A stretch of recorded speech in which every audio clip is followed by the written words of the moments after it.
সরাসরি সেই ছবি আপনাদের দেখাচ্ছি। সন্দেশখালীর নাজার থানা ঘেরাওয়ের কর্মসূচি আজকে বিজেপির সুকান্ত মজুমদার কিছুক্ষণ আগেই পৌঁছে গিয়েছেন এবং মিছিল করে এই মুহূর্তে বিজেপির কর্মী সমর্থকেরা নাজার থানার দিকে এগোচ্ছেন। আমাদের প্রতিনিধি শিবাশিস মৌলিক সরাসরি রয়েছেন আমাদের সঙ্গে। শিবাশিস, এফআইআর হচ্ছে ইডির অফিসারদের বিরুদ্ধে। যে অপরাধী ভারত বিরোধী কাজে যে যুক্ত, রোহিঙ্গাদেরকে বসানো থেকে শুরু করে তার পাত্তা পাওয়া যাচ্ছে না, তাকে পুলিশ খুঁজতে পারছে না, অথচ পুলিশ জানে সে কোথায় আছে।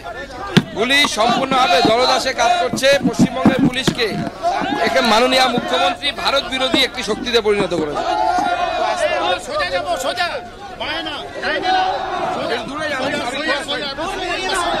কথা বলছিলাম সুকান্ত মজুমদারের সঙ্গে, বিজেপি রাজ্য সভাপতির সঙ্গে, এবং যে ছবি দেখা যাচ্ছে পুলিশের পক্ষ থেকে ব্যারিকেড করে রাখা হয়েছে এবং দক্ষিণ আকড়াতলা এলাকায় এই মুহূর্তে মিছিল। গাড়ি থেকে নেমে দক্ষিণ আকড়াতলা থেকে পায়ে হেঁটে সুকান্ত মজুমদার তিনি এগিয়ে যাচ্ছেন নাজার থানার দিকে এবং বিজেপির কিন্তু মিছিল রয়েছে। যে কথা একটু আগে আমরা বলছিলাম, বিজেপি কর্মী সমর্থকদের মিছিল নিয়ে কিন্তু বিজেপি রাজ্য সভাপতি সুকান্ত মজুমদার এগিয়ে যাচ্ছেন নাজারের দিকে। শিবাশিস মৌলিক আমাদের প্রতিনিধি যেরকম জানালেন যে সুকান্ত মজুমদার আমরা দেখতে পাচ্ছি সেই ছবি। রাজ্য সভাপতি সুকান্ত মজুমদার তিনি এই মুহূর্তে হেঁটে যাচ্ছেন মিছিল করে, বিজেপির কর্মী সমর্থকদের নিয়ে হেঁটে যাচ্ছেন তারা নাজার থানার দিকে। নাজার থানা ঘেরাও কর্মসূচি এবং ইতিমধ্যে আপনাদের সেই ছবিও দেখেছি। একেবারে থানার 1 কিলোমিটার আগে থেকে 144 ধারা জারি করা হয়েছে। প্রচুর পুলিশ সেখানে মোতায়েন রয়েছে। একেবারে বসিরহাট জেলা এসপি নেতৃত্বে বিশাল পুলিশ বাহিনী মোতায়েন রয়েছে। এখন সুকান্ত মজুমদারের নেতৃত্বে বিজেপি কর্মী সমর্থকরা সেখানে পৌঁছলে ঠিক কি পরিস্থিতির সৃষ্টি হয় সেটাই দেখার। শিবাশিস মৌলিক রয়েছেন আমাদের সঙ্গে। শিবাশিস, পুলিশের তরফ থেকে তো এটা পরিষ্কার করা হয়েছে যদি তারা শান্তিপূর্ণভাবে স্মারকলিপি জমা দিতে যান তাহলে সেটা আমাদের অ্যালাউ করা হবে, তার অনুমতি দেওয়া হবে। সুকান্ত মজুমদার তারা যখন হেঁটে যাচ্ছেন তাদের কি পরিকল্পনা? আরে এই পুলিশ শাহজাহান শেখের চাকর, এই পুলিশকে দিয়ে কাজ হবে না। পুলিশ এখন হটিয়ে কেন্দ্রীয় বাহিনী দরকার। কেন্দ্রীয় বাহিনী ছাড়া পশ্চিমবঙ্গ প্যারামিলিটারি ফোর্স দরকার।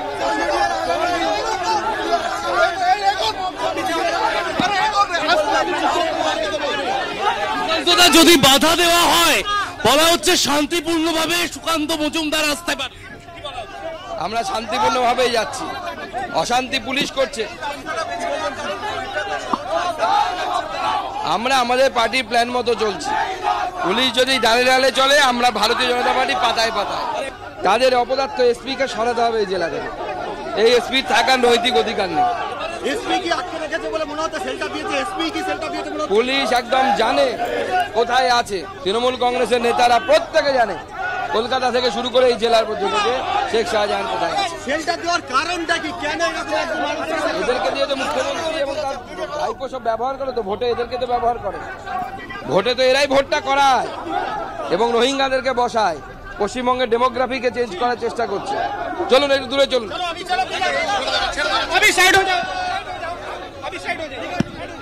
সুকান্ত মজুমদারের বক্তব্য আপনাদের শোনালাম। তিনি যেটা বললেন যে আমরা শান্তিপূর্ণভাবেই এগোচ্ছি এবং তাদের যে দাবি অর্থাৎ শেখ শাহজাহানকে দ্রুত গ্রেফতার করতে হবে সেই দাবিতে আজকে তাদের থানা ঘেরাও কর্মসূচি। তবে সুকান্ত মজুমদার তার বক্তব্য আপনাদের শোনালাম।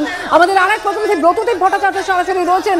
ব্রতদীপ, পুলিশের তরফ থেকে যেটা বলা হয়েছে যদি শান্তিপূর্ণভাবে মিছিল করে তারা আসেন এবং ডেপুটেশন জমা দেন সেক্ষেত্রে তাদেরকে অনুমতি দেওয়া হবে। তার আগে এই মুহূর্তে যে ছবি আমরা দেখতে পাচ্ছি, মিছিল করে নাজার থানার দিকে এগোচ্ছেন সুকান্ত মজুমদার এবং তার নেতৃত্বে বিজেপির কর্মী সমর্থকেরা। ঠিক কোন জায়গায় এই মুহূর্তে তারা?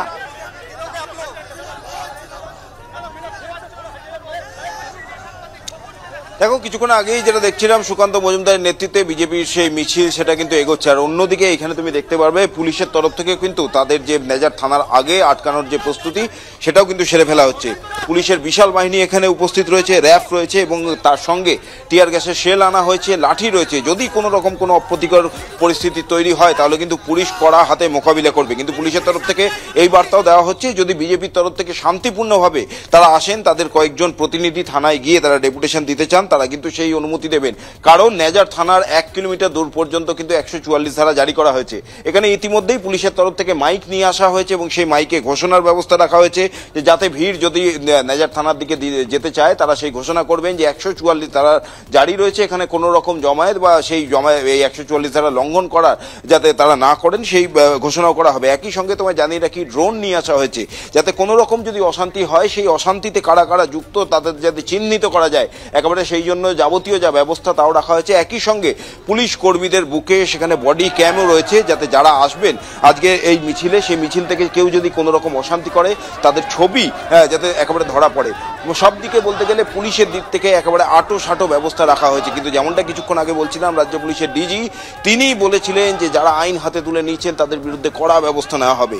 6 দিন পার হয়ে গেলেও সেই ঘটনার পর এখনো কোনো কড়া ব্যবস্থা শেখ শাহজাহান কিংবা তাদের অনুগামীদের বিরুদ্ধে নিতে এখনো পুলিশকে দেখা যায়নি। তবে আজকে পুলিশের যে তৎপরতা সেটা কিন্তু যথেষ্ট চোখে পড়ার মতন। বিশাল পুলিশ বাহিনী এখানে মোতায়েন করা হয়েছে, টিয়ার গ্যাসের শেল, লাঠি নিয়ে পুলিশ একেবারে প্রস্তুত। যদি বিজেপির মিছিল এসে পুলিশের এই ব্যারিকেডকে লঙ্ঘন করে থানার দিকে যেতে চায় তাহলে সঙ্গে সঙ্গে কড়া হাতে ব্যবস্থা নেওয়া হবে। আর যদি শান্তিপূর্ণভাবে তারা মিছিল করেন এবং কয়েকজন প্রতিনিধি থানা পর্যন্ত যান ডেপুটেশন দেওয়ার জন্য, সেই অনুমতি দেওয়া হবে। এখন বিজেপির এই মিছিল, সেই মিছিল এসে যখন পুলিশের এই ব্যারিকেডে আছড়ে পড়বে তারপর কি পরিস্থিতি তৈরি হয় সে নিয়ে যথেষ্ট আশঙ্কা রয়েছে। কারণ আজকে বিজেপির তরফ থেকে কিন্তু স্পষ্ট হুঙ্কার দেওয়া হয়েছে যে শেখ শাহজাহান এবং তার অনুগামীদের যারা 5ই জানুয়ারির এই ঘটনার সঙ্গে যুক্ত, যারা আইন হাতে তুলে নিয়েছিলেন, কার্যত ইডি এবং সংবাদ মাধ্যমের উপর হামলা হয়েছিল সেই ঘটনায় যারা যুক্ত তাদেরকে গ্রেপ্তার করতে হবে পুলিশের তরফ থেকে। এখনো পর্যন্ত তেমন কোনো ব্যবস্থা বা তেমন কোনো তৎপরতা এখনো পর্যন্ত নজরে আসেনি।